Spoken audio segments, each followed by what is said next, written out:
Hello friends, it's Shari. Today I am creating a pull and pop pull tab card using the giant outline Love Ya die and the Porcupine for You porcupines. So first I'm starting out by cutting out my big heart with that Love Ya sentiment.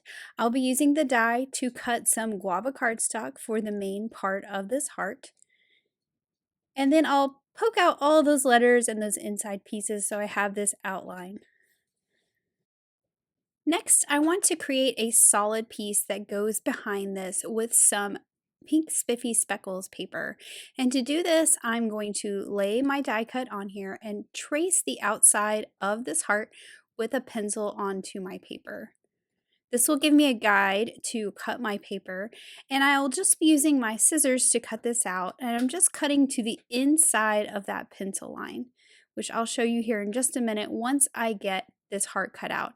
You don't have to cut exactly, it doesn't have to be perfect, but if you cut on the inside of that pencil line, this heart will be slightly smaller than the die cut, and you can layer it behind very easily. You can see my pencil line is still on that piece of paper.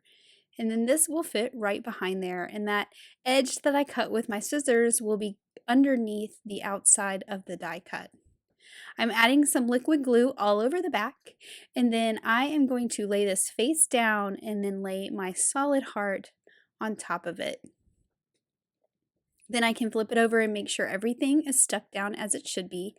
Next, I'm taking the inside of the O, and I'm using my solid O as a guide where to put the inside piece, and then I'll just pop the solid O out. And actually, I could have done this after I filled my letters in with a color, but I wasn't sure what I was going to do at this point, so I went ahead and put the inside of the O in there as well as the A. I did decide that I wanted to fill in the letters with a different color, so I've pulled out some mermaid cardstock and I've cut the letters for the word love. I will also cut the letters for the second word, but I used some scraps for this. You could, of course, cut the whole heart, and you could make a pink heart with blue letters and a blue heart with pink letters if you wanted to use the most out of your cardstock, but I just decided I wanted to use up some scraps. So I added a little bit of liquid glue inside each of those letter outlines, and then I'm just dropping in the letters. So I'm finishing up with that A. I also have that little exclamation point. We want to not forget that. And then of course my Y. You could also fill in the hearts, but I decided I want the hearts to be a third color, and I just took some scraps of pixie dust glitter cardstock and cut the hearts from there, and I'll just drop those into place as well. So now we have this really fun big heart die cut sentiment that's going to go on our card.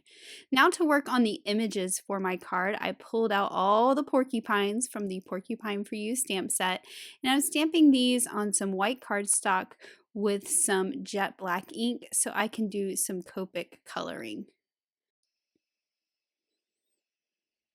So I have all the porcupines in this set, as well as that cute little snail and that tree of mushrooms, which I just think is so cute.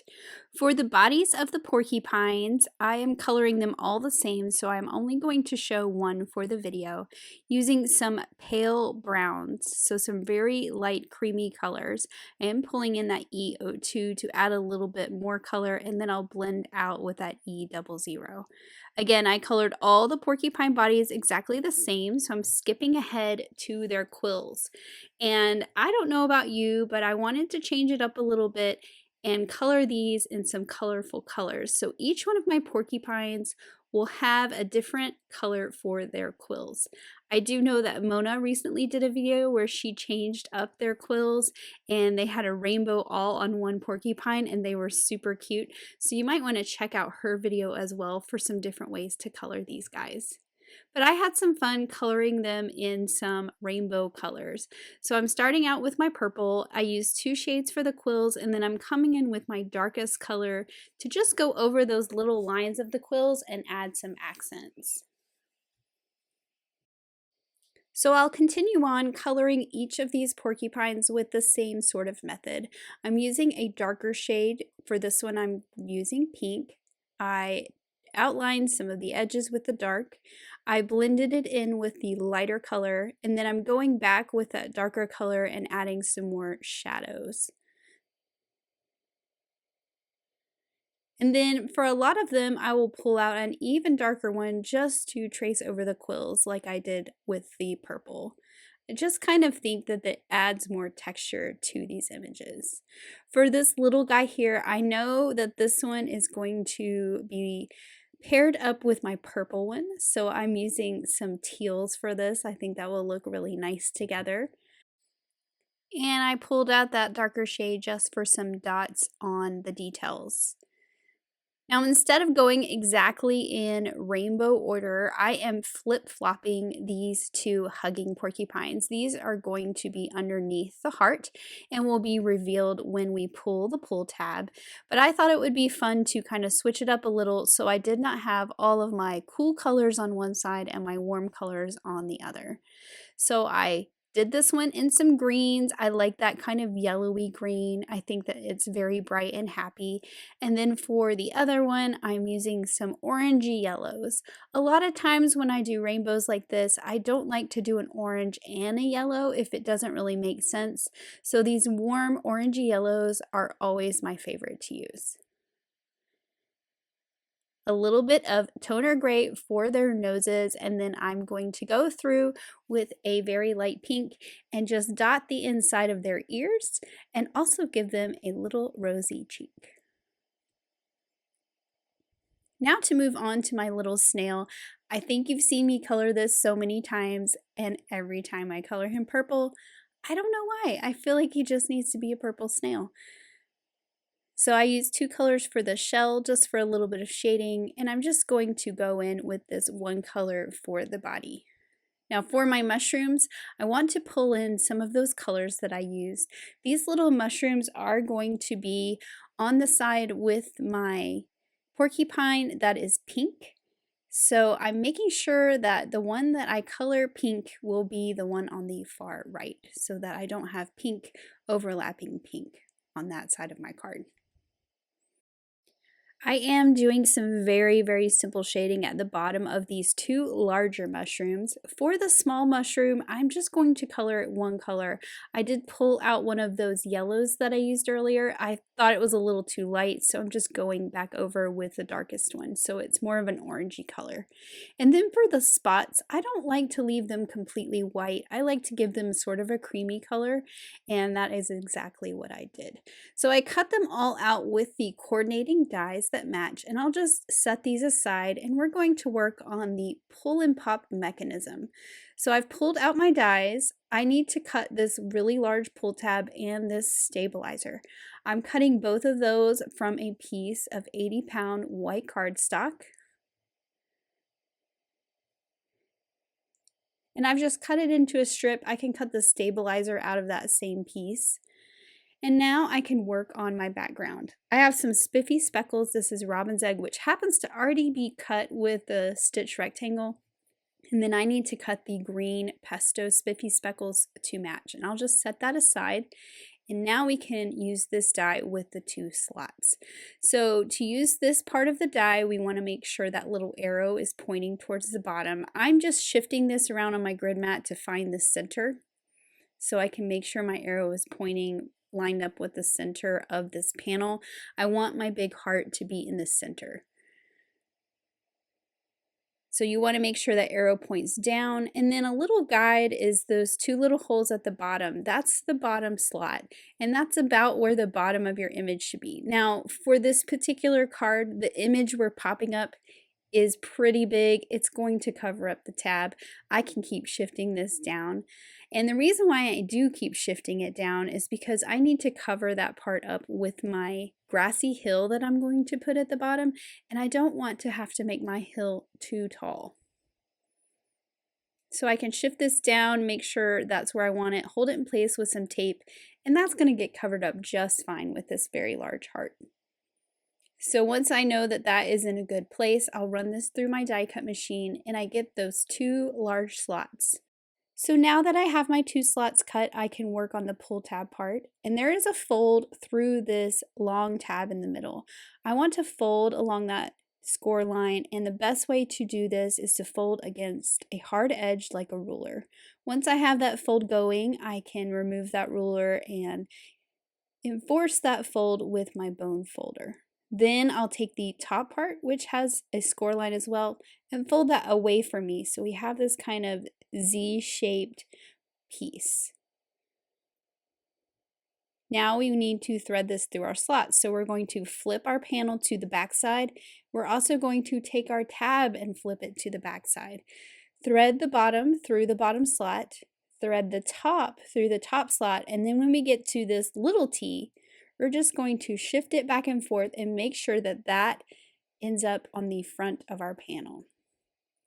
That is going to be up snug against that slot there, like you see me doing here. Next, we need to add the little stabilizer piece, which is this little piece here that we cut. We are going to fold it in a Z shape as well. And we'll end up with a long rectangle with two little squares on each side going in different directions.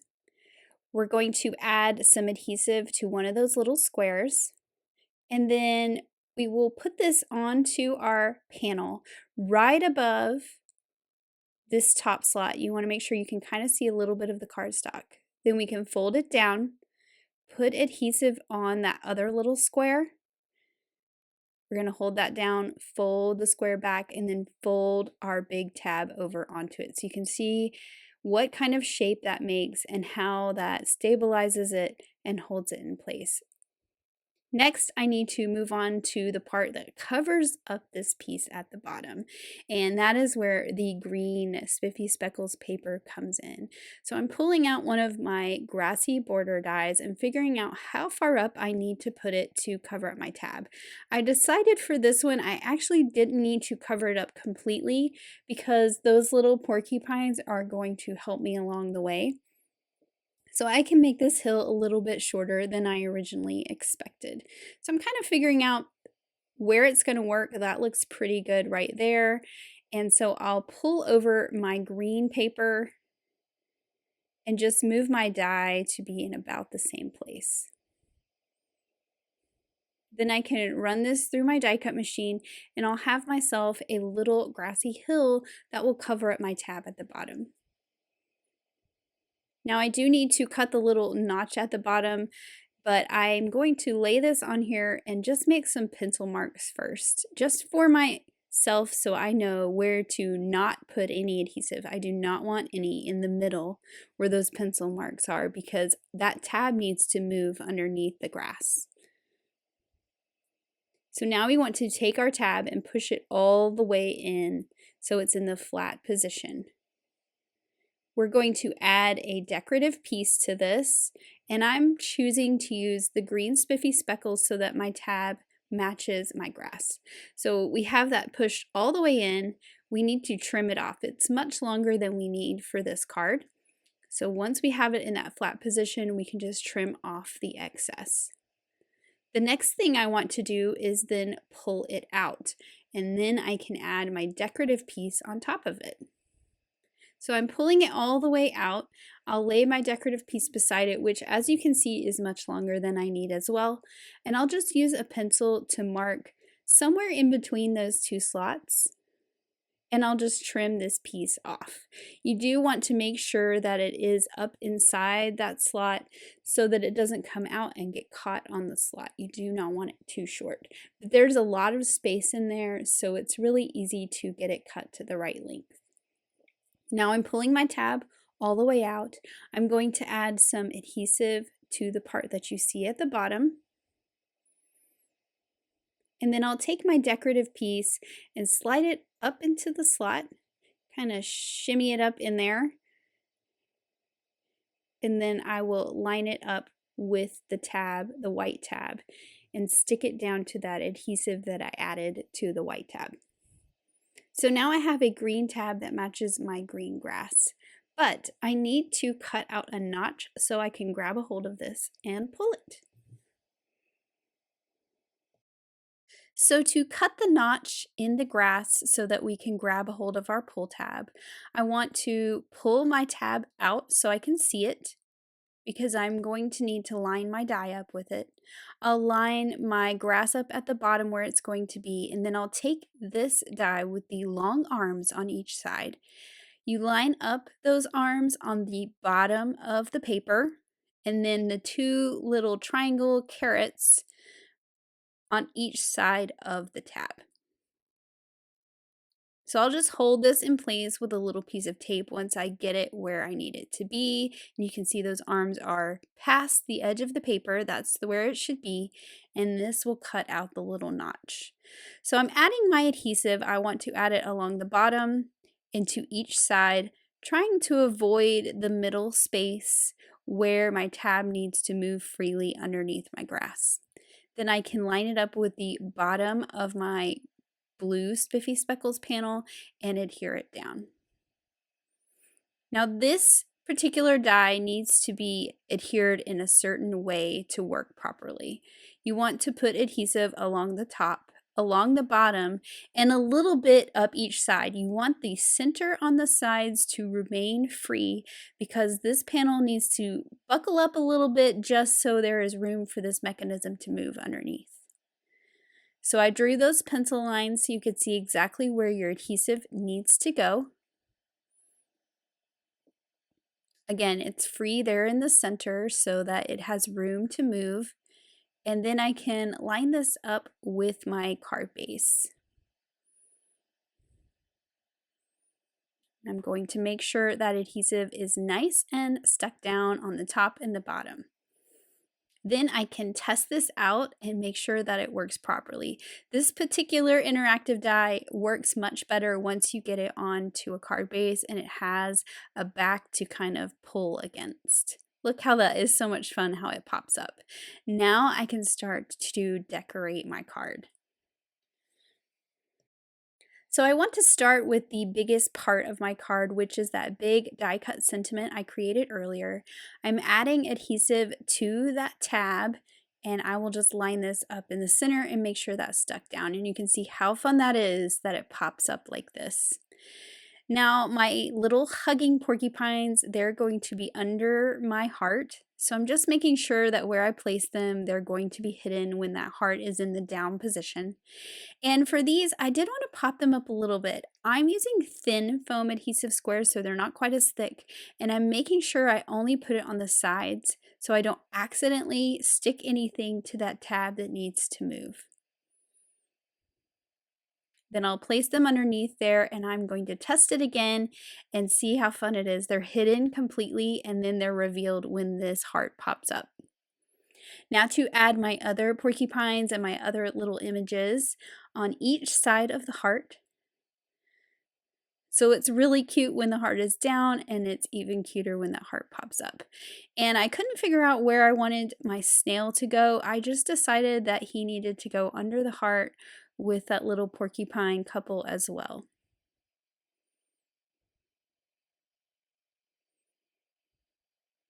So I'm adding him with a little thin foam square. Again, I'm sticking to the thin ones since it's under this heart. I'll use the thin foam squares for my porcupines on each side as well. And I am being careful to make sure that they are as close to the edge as I can put them so that when that heart is in the down position, they're not covered up at all because I want them to look like they're in front of it and then you get the reveal when the heart opens. Now for the little baby porcupine and these little mushrooms, I'm using some regular thickness foam squares. So this has popped up a little bit because it's not behind the heart, it's not going to be a problem. And see, I felt like this guy was a little too close, so I'm just scooting it over a little bit. His nose was touching the heart. So I did feel like the sky needed a little love. I pulled out my Spring Showers die set and cut out some of those cute stitched clouds. These are some of my favorites to use. And I cut one of each size and I'm just placing them in the sky where I think they should be. I am going to put that heart down and make sure that their placement still makes sense and looks nice when the heart is in the down position. And once I've got that kind of figured out where they go, I'll just stick those down with some adhesive.